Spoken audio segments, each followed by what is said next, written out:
What's up, folks? I'm Dwayne, I'm Alicia. and this is Blackboard Gaming, where we teach you about all these great board games that are out there. Waiting to be played by you and yours. I'm a simple man, don't wanna complicate you. Hey, everybody. First of all, we'd like to wish everyone a happy Easter. So, what I really like about this time of year is we're pretty much well into spring, and I love spring because that's when the trees start sprouting their leaves again, and you start seeing the grass grow and all that, and it just reminds me like one of my favorite themes in board games, if not the favorite, is nature. I love nature themed board games. So last week I got my Kickstarter for a game called Earth from Inside Up Games. And I've been playing a lot of it over the past week. And the solo mode, just trying to learn it and feel it out and everything. And it got me to thinking, out of all the nature themed board games that I played or that we played together, what are my favorite? Because right now Earth is competing, So, as I was putting together my list, I thought this would be a great idea. And I asked Alicia, can she come up with 5 of her favorite nature themed board games? Well, what I've discovered is I like nature themed board games quite a bit too. So, yes, coming up with 5 was not a challenge. In fact, narrowing it down was the challenge. Yeah, for me, because I was like, oh yeah, I remember that one. What about that one? And I mean, I could have easily just listed 10. So, today, each of us is going to highlight our 5 favorite nature themed board games. Now, understand, we came up with our list. We have no idea what's on each other's list. So I'm pretty sure there's going to be some crossover. So, without wasting any more time, let's get to it. We're going to share with you our favorite nature-themed board games. Let's go. Let's go.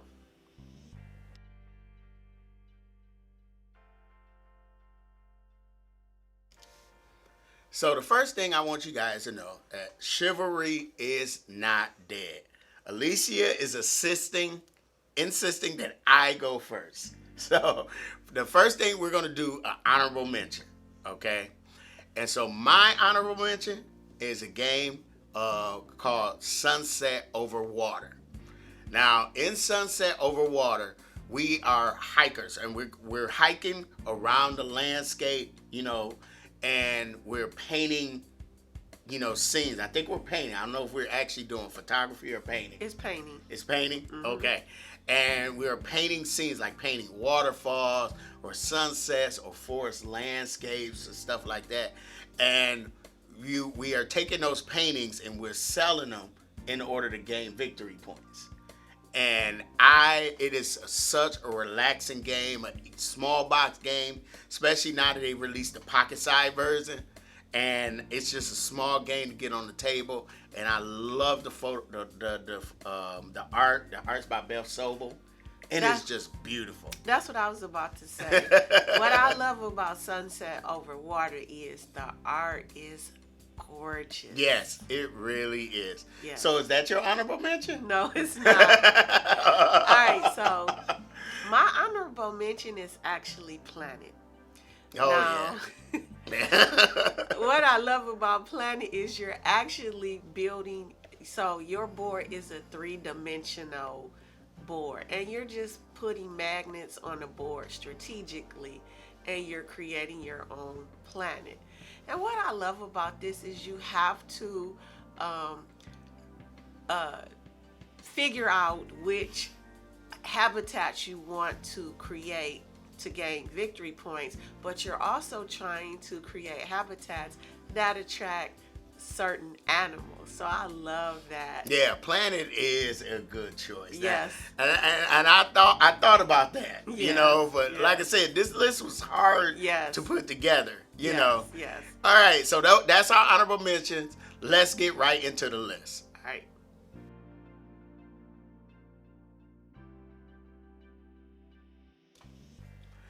So my number 5 is a game that you have not played yet. And that is a game called Eco's First Continent. And in Eco's First Continent, we are building out a shared environment, and we have these cars in front of us. And we're drawing these rooms, like these symbols, out of a bag. And when you draw those symbols, we're placing cubes on our cards. And if we fill up those cards, that is the cost for those cards' actions to go off. If we fill up those cards, we're able to take those actions. And some of the actions will be like place a mountain out onto the map, or place to expand the tile. Because the beginning environment is like 4 tiles, like water and grassland or whatever. But we're trying to grow out this map, and then we're trying to inhabit it with animals and stuff. So, it's kind of like bingo. Oh. It's like bingo, because everybody, when a room comes out, everybody plays a cube. Okay. And what you're supposed to say is Ecos when you fill out a card and are able to activate that action. Okay. It is a beautiful game. I love the little wooden mountains and trees and stuff. And it's a race to get to 80 points. Okay. And I think this game deserves more love. Okay. And that's my number 5. Okay. Eco's First Continent. Okay. So I struggle a little more with ranking mine than him, but here goes. My number 5 is Canopy. Now, what I love about Canopy is Canopy tries to you're building up trees in the rainforest. Mm-hmm. Canopy just depicts the diversity of life in the tropical rainforest, and the photographs are phenomenal. The vibrant, bold colors. Yes, Vincent Dutray art. Yes, it is just amazing. But the gameplay is really fun too. It's a little bit of push your luck, which is not my usual preferred mechanic, but I love it. It's all push your luck. It's all, I love it. And it's just, it really shows the diversity of life, and it's just visually appealing, and it's a really engaging, fun way to learn a little bit about the tropical rainforest. Yeah, it is thematic. Just how some of the you got the sunlight and the rain, and you have to have both of those together in order to score points, because you just can't have consistent sun or whatever. And that's a desert. right. And so in Canopy, what you're doing, you have cards. There's like 1 card, 2 card, 3 cards. And so you look at the 1 card and you decide whether you're going to take it and add it to your tableau, or you put it back. If you put it back, you can't go back. You go to the next 2, And if you don't like those 2, you can't decide to go back. You have to continue to move forward. And once you get to the 3 card, you can take those. If you don't like those, draw 1 card off the top of the deck. And you're just building up your tableau of animals and floral and fauna and all that. And it's a 2-player game. And it is very beautiful on the table. So, all right. That's a great choice. That was on my short. Canopy would easily be in my top 10. Okay. All right. All right. So let's go to the next number.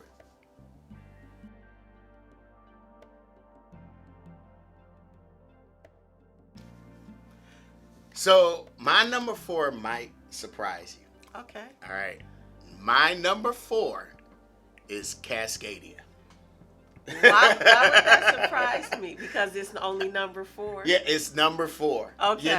So because Cascadia is such a great game is very accessible. It's a great introductory game, if you want to bring people into the hobby.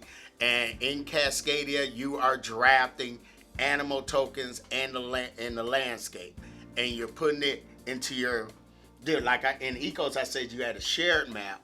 In Cascadia, you're building up your own individual map, and you're scoring points by having large like glacier or mountain areas or forest areas, and then there are like 5 different animals. The grizzly bear, I love my grizzly bears, and you got the fox, and you got the salmon, and they have certain requirements for the way they're placed out onto the habitat. So you score points off that. So Cascadia, yeah, that's my number 4. All right. Again, I'm going to say that my ranking isn't rigid like his. I have a favorite game, but the rest is a little bit more fluid in their order. Hey, okay. So this is our first crossover. Oh, Cascadia. Yes, Cascadia is definitely in my top 5, and for all the reasons he said, I love. It's your number 4. It's going to be my number 4. It wasn't my original number 4. This was hard. Like I said, it was trying to figure out what goes where, Okay, so I love first of all, it portrays the Pacific Northwest. And so I think the Pacific Northwest is one of the most beautiful parts of the world. Yes, it is. Even though I've never been there, but I'm just in love with it. And so I love that part about it. And I do love the way the thematic elements, like certain animals can only live in certain habitats. That's how it is in real life. And so it's a really great game. It has it really displays the interplay of the different natural features, landmarks, and animals that live there and how they interact with each other. And it's a great game. It's a lot of fun. Yeah, Cascadia is a great one. And I really love being able to build out my map. That part is fun too. All right, let's go on to number 3. All right.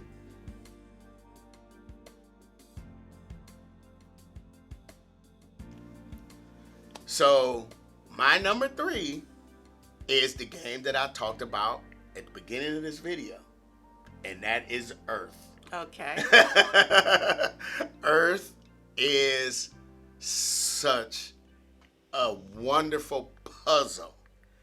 So in Earth, you are building out a 4x4 grid of cars, and that's going to be your island. And you're trying to draw this 4 different fauna that needs certain requirements for them to come to your island, pretty much. And there's ecosystems, and there's just so many scoring opportunities in this game. And you're collecting soil, and you're collecting sprouts and growth on the island. And first of all, the photography on the cars is gorgeous. Because especially like the fauna got this stoicness. I don't know if that's a word. It is. Like they have this stoicness in their picture, like they're sitting there and I'm regal or whatever, and just learning about all these different plants, and like I said, trying to figure out that puzzle. I've played the solo mode about 4 times. And I'm interested in going back to play it. I'm trying to figure out, there's so many combos in this game, so many things to think about when you playing a card. Because, like I said, there's 1, 2, 3, 4, 5, 6, 7. There's like 10 ways to score, depending on where you place that card. At least. So now, with that said, I played this with my board game group this past Friday. Yes. It was 4-player. Yes. I will never do that again. And I mean, it wasn't because, everybody, the guys I play with, they really caught on to it quick, you know. But it's just so much going on because there is no downtime. Okay. If it's your turn, I'm doing stuff on your turn. Depending Okay. on what you do, I get to do stuff, and I get Okay. to activate cards that's on my island. Okay. And it got really chaotic. Okay. You know, so I said, nope. I will play this 2-player, maybe 3-player, but I will not do 4-player again. Okay. That makes sense. That makes sense. Okay. What's your number 3? Okay, so my number 3 is, which is not going to be a surprise to you, Floriferous. Oh, you play. Now. Now, I was wondering if Floriferous should go on, but it is you're planting flowers. I get that. So this is why I think Floriferous counts as a nature-themed game. Because the purpose of a garden is to bring nature into your own backyard. Well, Or into your own space. So I think that's why it's a nature-themed game. I honestly think one of the reasons I like Floriferous so much is because I do not have a green thumb. no, I get it. So, I just love flowers are really pretty. But like I said, I don't have a green thumb, so I don't have the ability to nurture and grow flowers the way some people I know do. So I really love that aspect of the game. And I also like the fact that the role that the bugs play in scoring, because in the actual growth of flowers, bugs are critical in the pollination of flowers. And so yeah, it's really thematic, it's really fun, and it's really pretty. So I like all of those things about Floriferous. I will accept that. If it were me, I would probably put this in like a favorite gardening games or something like that. But yeah, I will accept Floriferous because it is nature thing. Okay. So, all right, on to number 2. All right.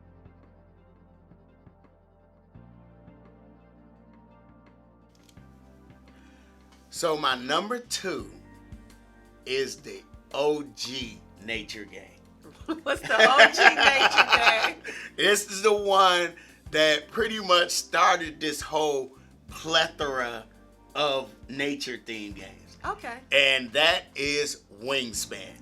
Now, Wingspan, it was really, really hard to put Wingspan at number 2.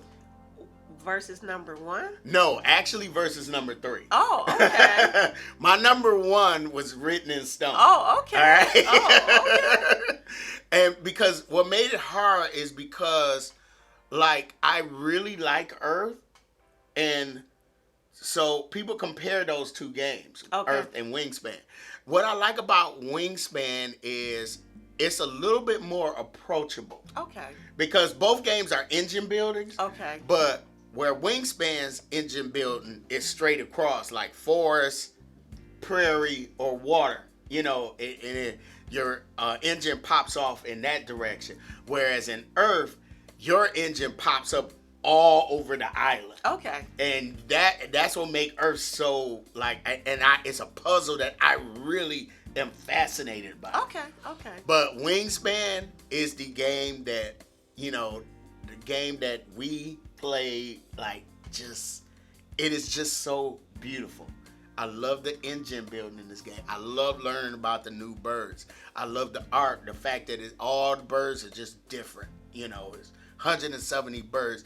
And the fact is they came out with 3 different expansions. They got the Asian, Wingspan European, and I forgot what the other one is. But it's like so many birds, you know, and it makes you like amazed by there are so many birds out there, you know. And it had to be. This is the game that brought my attention to nature themed games, and I love it. Okay. Now this is hilarious because this is my number 2. Oh. This is my number 2. Of course, I echo everything he said. What I love about Wingspan is it is an engine building, but that's not what I love.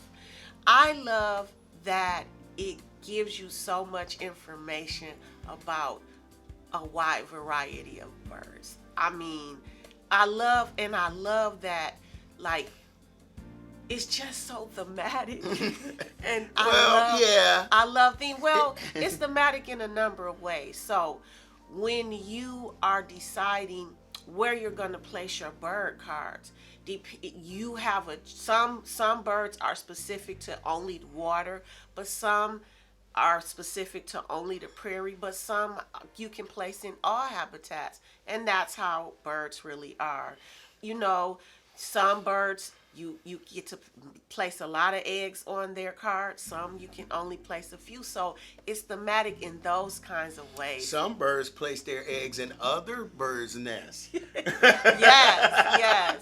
And yeah, I can see that it is thematic because I Yeah. like, the flock. Certain birds, you place cards under them to represent the flock of birds, or they're Yes. predator birds. Yes. That you put cards under them. Yes. That represents that Yes. bird got eaten. Yes.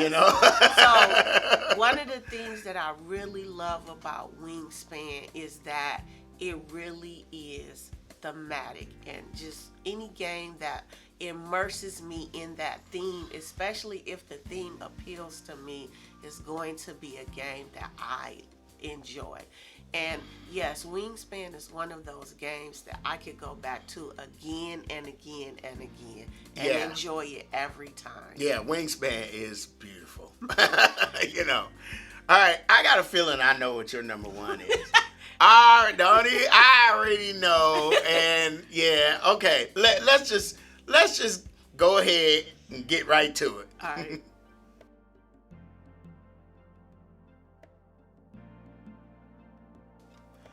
So, my number one is a game called Meadow. I'm assuming that's your number one too. Yes. Okay. Yes. I really love Meadow. And what I really love most about Meadow is, like, it does have a thematic thing, like how you place the cards into your tableau, because birds eat the larva, and then some other animals eat the birds, stuff like that. So you have to be able to pay that cost in order to play the card. And it's just so relaxing, like where Earth, like I say, I love the puzzle in Earth, but if I want to play a relaxing nature themed game, that's Meadow. Now, go for it. One of the things I love about Meadow is the art. Yes. The art is so gorgeous, and there are no two cards that are alike. Now, speaking of the art, the reason why Meadow, like I said, I knew Meadow was already going to be my number one. But what solidified it is this past Friday, like I said, we played Earth. Then we played Meadow, but we played it with the river, downriver extraction, Okay. downstream, where we have little kayakers.